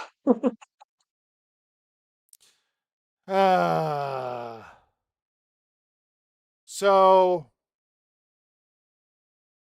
The Acolyte was famously quoted by Leslie Headland as costing $170 million. Apparently, we can now confirm that The Acolyte cost $254 million. Holy shit. This is before marketing or tax credits. Wow. God So it damn. cost more. With marketing and stuff, yeah. And the final story, That's crazy. which everybody's going to just blowing up on the internet. Apparently, somebody leaked that they're trying to cast a woman as Voldemort in the new HBO series, Harry Potter. Oh, just like the orcs, we're now Voldemort. Now, let me clarify. they've been able to track down the source of this leak to a YouTube channel that's notoriously kind of shitty. Right. So it's hard to tell whether or not it's true. However, everybody super believed it was. Now, it could be a few different... I'm sorry, Silver, go ahead. I was sure hoping for she, they, who must not be named. Oh, they ruined it. Who is difficult to be named. He could be making it up for clicks. It could also be a thing where the studio's required to cast both men and women for every role.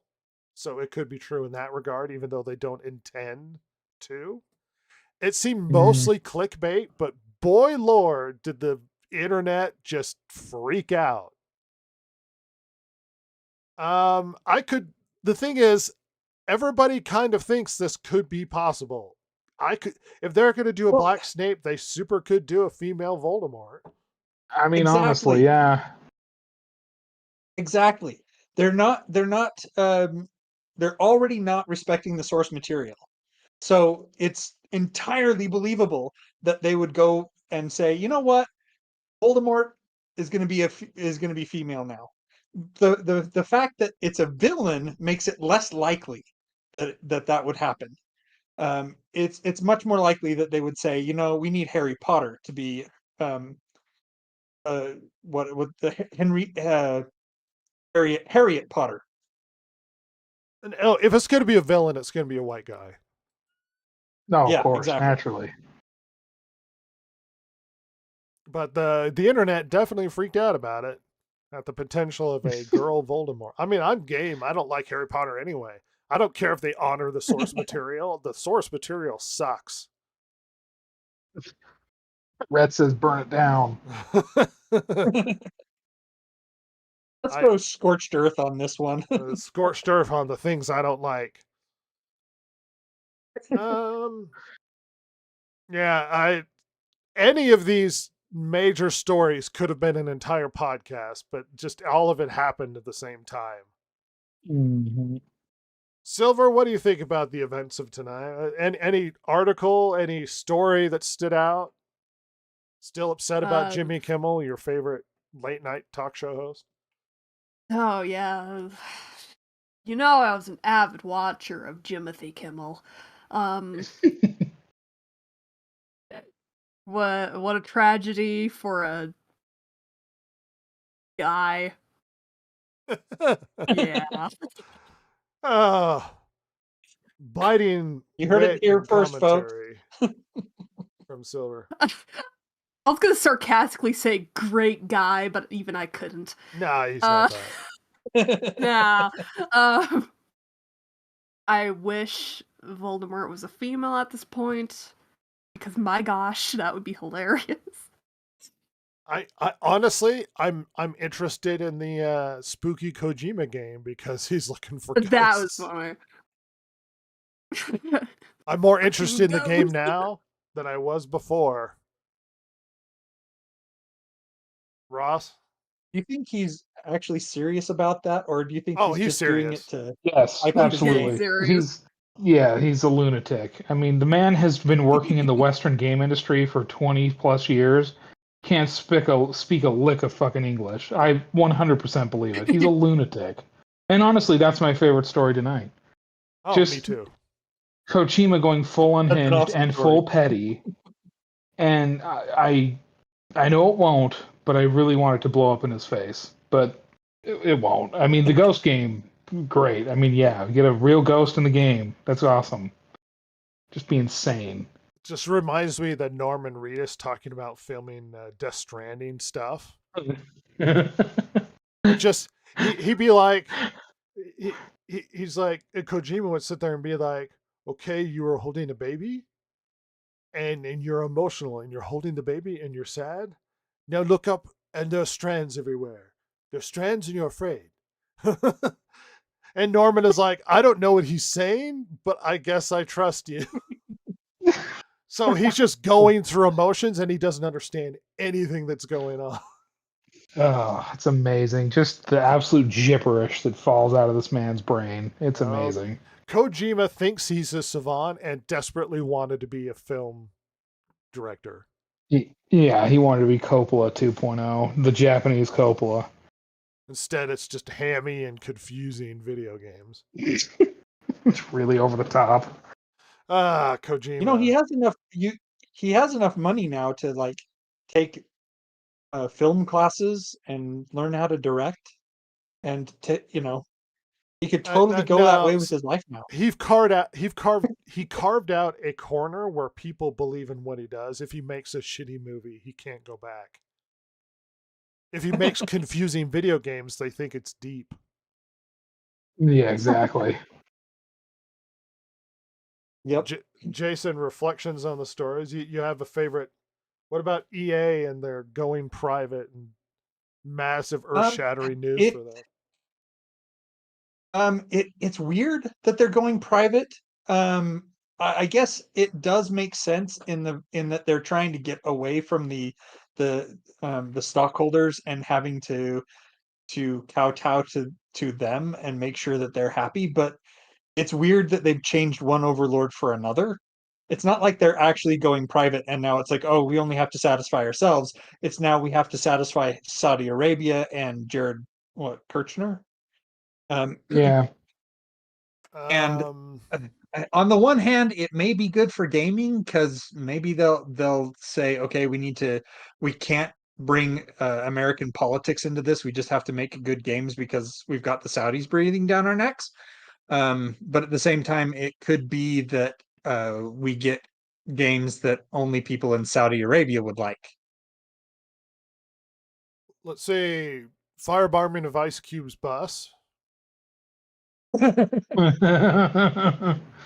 Yes. Nix OS with the mod team hilarious. taking over the open source program. Mm-hmm. Oh man, that one just tickles me because it's like, seriously, who do these people think they are that they can make these demands? I mean, seriously, they should just look at them and laugh until they all go away in shame. Doomsday filming is wrapped. Amazon fined 2 point whatever billion for bullying people to subscribe. Disney Plus going up in price. Consoles going up in price. The Sims are really upset about EA. And Jimmy Kimmel's a douche. Final thoughts really quickly before we get out of this podcast. I think we succeeded in only being about 2 hours. This could have been a 5-hour, 6-hour podcast. Oh God! Yeah, seriously, there was so much to unpack on so many of these stories that we barely even scratched the surface on half of them. I know. We have to stay relevant. We can't go backwards. No, you're totally correct. I mean, the fact that we had to revisit the Jimmy Kimmel thing, all the crap that's coming out. It's so funny that we had several weeks where like nothing was happening and we're like, oh, what are we going to talk about tonight? And then this week happens and we're like, geez, how do we make it so that we are only taking 2 hours to talk about all this stuff tonight? A lot of these could have just been a podcast in of themselves. Yeah, totally. Seriously. And that's kind of why I wanted Ross here to talk about Hideo Kojima. Hideo, you beautiful ignoramus. Oh, Borderlands 4 continues to have problems. Yeah. Randy, you greasy fuck. Psycho. Yeah. Condescending to everybody. Oh my gosh. Such a pile of garbage. We really appreciate everybody coming along. This podcast, we talk about relevant pop culture. And if you liked it, like and subscribe. And I would say comment, but for some reason, YouTube has been shutting down our comment section that nobody uses. Really? That's weird. Yeah, for the last few videos. Oh. Whatever you're going to do. Well, that's very rude of you, YouTube. Surprise video thing. I've been Yeah, having fun with that. AI thinks somebody said something spicy and they're really upset. No, I had it we shouldn't have done summarized. that. I forget which video. But I took a screenshot of it, and it says this episode is a discussion from the Punching Silver podcast by the Distracted Gamers. I was like, oh my gosh. Yeah, Accurate. yeah, that's accurate. It also flagged one section of Jason talking at one point that it said he missed the podcast because he was playing Diablo 4 for 7 hours straight. And that is totally not what you said. No, I think that's accurate. I I think think it's the AI has Jason, that famous perfectly Diablo accurate. 4 player. Yep, You were very talking about famously. like Pro ZD and the controversy. Oh yeah, the voice acting Oh. thing. Yeah, I was just like, yeah, you played Diablo 4 for 7 hours straight. That's amazing. That rocks. I Well, haven't played Diablo since 2. I love Well, me not some according to Diablo AI. 2. Yeah, AI is Really never accurate wrong. AI. This is the Punching Silver podcast. That's a new According to podcast. AI. We're changing the name. Welcome. I've been trying to get AI to fix the color incorrectness with the Space Winnebago, and it will not fix it. Because I say, okay, reverse the colors of the D and the G, and it reverses the image of the spaceship and it spins it around. And I was like, no, not the ship, the colors. Do it again, and then it just keeps it reversed. And I was like, well, you're not doing anything. Just change the colors between the two letters. Still reverses the He's like, ship. no, this is better. AI What you did. can do amazing things and also is mega incompetent. It's kind of dumb. Can't tell you how many times I've asked AI to do something and then had to scrap the whole project and start over because it couldn't go back to the one that was marginally okay but not quite right. Well, everybody, go have some fun. Do stuff. Get off the internet. Don't watch Seriously. Jimmy Kimmel. Definitely don't do that. Oh, We got to get out of here. Bye. Bye, everybody.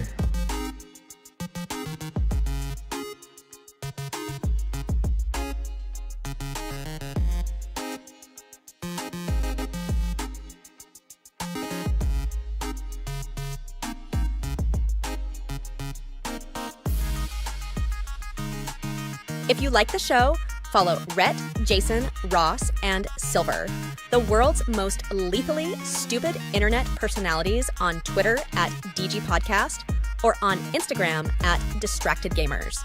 If you liked or hated what you heard here today, you can email them at thedistractedgamers@gmail.com and share your feelings. Not that Jason would care, since he hasn't any, of course. Oh my God, it's so juicy.